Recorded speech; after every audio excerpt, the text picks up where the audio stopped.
সকলকে জানাই শুভ বিজয়া দশমী। বিজয়া দশমী আসলে দ্বন্দ্বের দিন। এখানে যেমন আছে বিয়োগ, তেমনই আছে আশীর্বাদ। যেমন আছে চোখের জল, তেমনই আছে অদম্য আশার আলো। বিজয়া দশমীর দিনকে মনে করা হয় অসুরের উপর সুরের, অশুভের উপর শুভের, অন্ধকারের উপর আলোর জয়ের প্রতীক।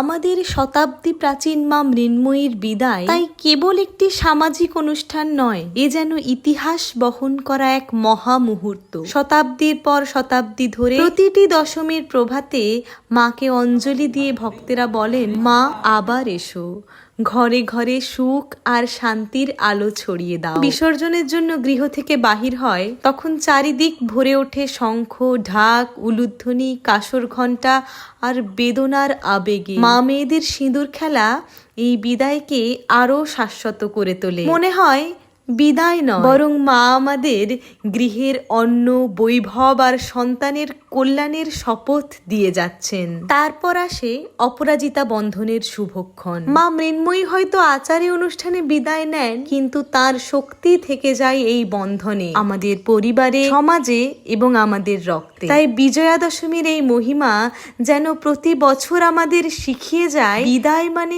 সমাপ্তি নয়, বিদায় মানেই আগামীকালের জন্য নব প্রতিজ্ঞা। দেখা হবে পরের ভিডিওতে। টাটা।